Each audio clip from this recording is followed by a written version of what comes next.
இயேசு உங்களை நேசிக்கிறார். பிரியமானவர்களே, இந்த நாளில் ஆண்டவர் நம்மளோடு பேசும்படிய வேதத்தில் சில வசனங்களை கூட வாசித்து நாம் கற்றுக்கொள்ளக்கூடிய, கடைபிடிக்க வேண்டிய, ஆண்டவர் நம்மளோடு இடைபடக்கூடிய, நாம் அறிந்திராத காரியங்களை ஆண்டவர் நமக்கு புரியும்படியாய் சில காரியங்களை ஆண்டவர் நம்மளோடு இடைபடுவாராக. அது யோசுவாவின் புஸ்தகம் 7வது அதிகாரம் 1வது வசனத்துல ஆண்டவர் இப்படியாக சொல்லுகிறார். யூதா கோத்திரத்து சேராகனுடைய குமாரனாகிய சப்தியின் மகன் கர்மிகுக்கு பிறந்த ஆகான் என்பவன் சாபத்தீடானதிலே சிலதை எடுத்துக்கொண்டான். ஆகையால் இஸ்ரவேல் புத்திரர் மேல் கர்த்தருடைய கோபம் உண்டது.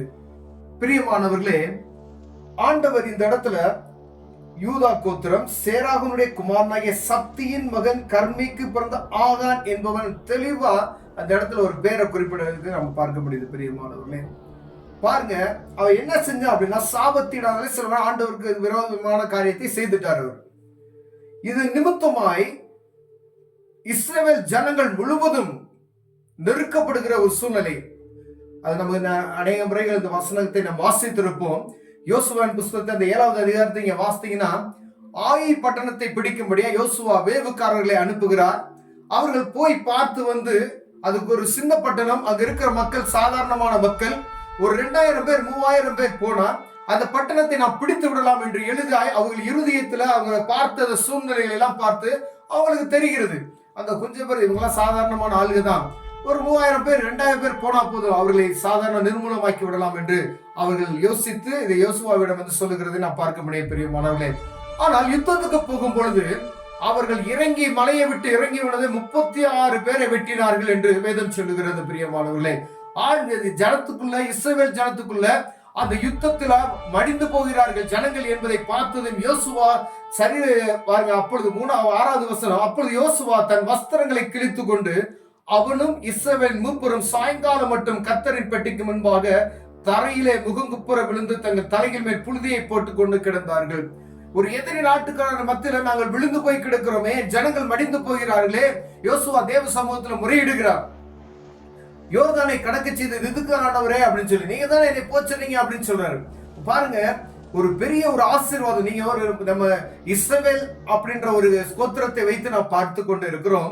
இது ஒரு நாடாக இருக்கலாம், ஒரு வீடாக இருக்கலாம், ஒரு குடும்பமாக, பெரிய குடும்பமாக இருக்கலாம், இல்ல ஏதோ ஒரு சபையாக இருக்கலாம், ஏதோ ஒரு ஐக்கியத்தில் ஒரு அங்கமா இருக்கலாம், சபையில இருக்கலாம், இல்ல ஏதோ ஒரு காரியத்தை, ஒரு குடும்பத்தை, நம்ம சாதாரண ஒரு குடும்பத்தை வைத்துக் கொள்வோம். பிரியமானவர்களே, ஆண்டவர் என்னுடைய குடும்பத்தை, உங்களுடைய குடும்பத்தை பார்க்கும்படி இந்த நாள் அழைக்கப்படுகிறார். பாருங்க, ஆண்டவருடைய சித்தத்துக்கு விரோதமான காரியங்கள், சாபத்தீடானதை பாருங்க.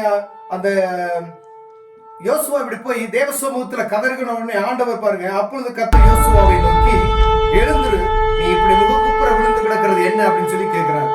ஆண்டவர் யோசுவாவோட பேசுகிறார். ஆனா அந்த ஜனங்கள் மடிந்து போயிட்டாங்க. ஆண்டவர் சமூகத்துல யோசுவா கிடக்கிறாரு.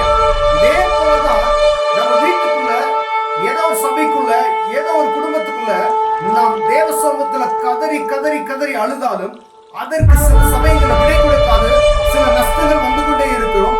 ஆனால் அதை புரிந்து கொள்வதற்கு தேவ சத்தத்தை நாம் கேட்கும்படியாய் அழைக்கப்படுகிறோம். யோசுவாட்ட ஆண்டவர் பேசுகிறார், ஜனங்கள்ட்ட ஆண்டவர் பேசல. இப்போ உங்க குடும்பத்துல ஒரு குறிப்பிட்ட மனிதர்கிட்ட ஆண்டவர் பேசலாம். தேவனுக்கு அவங்களுக்கு உங்க நல்ல ஒரு தொடர்பு இருக்கும்.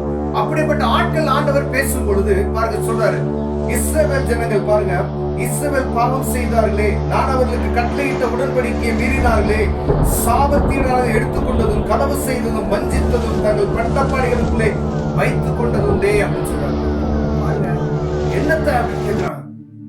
அப்பதான் நான் முதல் வசனத்தை வாசிக்கும் பொழுது தெளிவான ஒரு குறிப்பிட்ட ஆண்டவர் தேவர், நீங்க தேவ சமூகத்துல ஒரு குடும்பத்துக்குள்ள ஒரு பிரச்சனை தொடர்ந்து இருக்குதுன்னு வச்சுக்கோங்களேன், தேவ சமூகத்துக்கு நம்ம போய் ஆண்டவர்கிட்ட சொல்லும் போது ஆண்டவர் இப்படிப்பட்டதான காரியம் இருக்கிறது என்று ஆண்டவர் சொல்லுவார். அப்ப ஒரு குறிப்பிட்ட ஜனம், இந்த குறிப்பிட்ட ஆண்கள், இந்த குடும்பத்துக்குள்ள யார் நிமித்தமா இந்த தீட்டு வருகிறது, இந்த ஆசீர்வாதத்தை சுதந்திரித்துக் கொள்ளாதபடிக்கு தடையா இருக்கிறது யார்,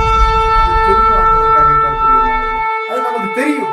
ஆனா அவர் சமூகத்துல போய் இதை மன்னிப்பு கேட்டுட்டு, இயேசு கிறிஸ்துவின் காலத்துல இருக்கிறோம், கிருபையின் காலத்துல இருக்கிறது நிமித்தமாக தேவ சமூகத்துக்கு நான் போகணும் என்றால் ஆண்டவர் அந்த பாவத்தை மன்னித்து மீண்டுமாய் அவருடைய அந்த சட்டைக்குள் சேர்த்துக் கொள்வதற்கு வல்லமையுள்ளவராய் இருக்கிறார். பிரியமானவர்களே, இது பழைய ஏற்பாட்டின் காலத்துல பாருங்க, உடனே அந்த குடும்பத்தை பிரித்தெடுத்து அவர்களுக்கு என்ன செய்தாங்க, கொண்டு போய் கல்லறிந்து குடும்பங்களை கூத்திரமா பிரித்து ஒருவரையும் விடல. அவங்க பண்டப்பாடி அத்தனை எடுத்து கொண்டு போயிரு, புறம்பே தள்ளி அத்தனை அவங்க கொண்டு போட்டு முடியுது. அடுத்து என்ன ஆண்டவர் வெற்றியை உண்டாக்குறார் பிரியமானவர்கள். அப்படி ஒருவேளை ஆண்டவர் பழைய ஏற்பாட்டின் காலத்துல இருக்கக்கூடிய ஒரு சூழ்நிலையை நமக்கு நேரிட்டால் யாருமே நம்ம ஆண்டவர் சமத்துக்கு முன்வதி இருக்கு. எல்லாரும் கல்லறியப்பட்டு கொல்லப்படவர்களா இருக்கணும் பிரியமானவர்களே.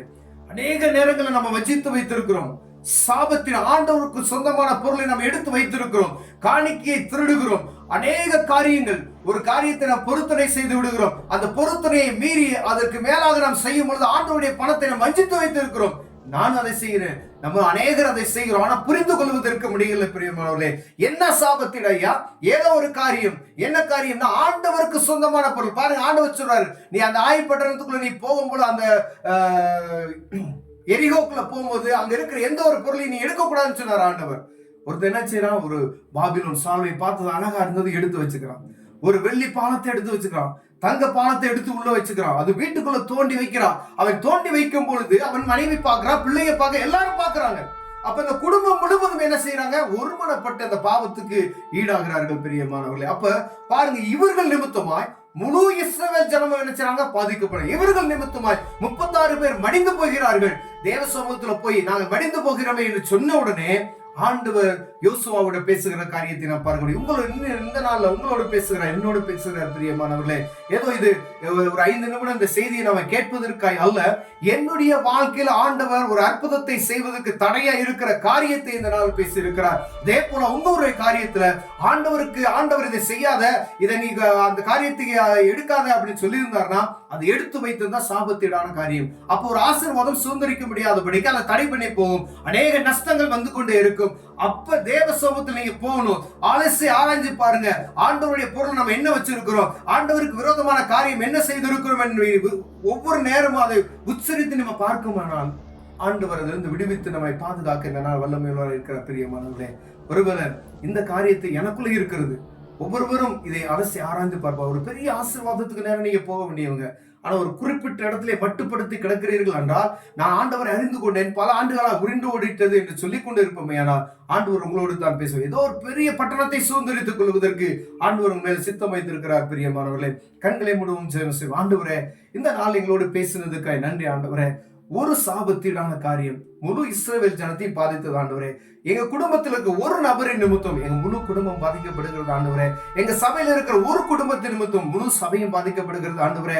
எங்க பட்டணத்தில் இருக்கிற ஒரு குடும்பத்தின முழு பட்டணமும் பாதிக்கப்படுகிறது. எங்க தேசத்துல ஒரு குறிப்பிட்ட மனிதன் நிமித்தம் முழு தேசமும் பாதிக்கப்படுகிறது ஆண்டவரே.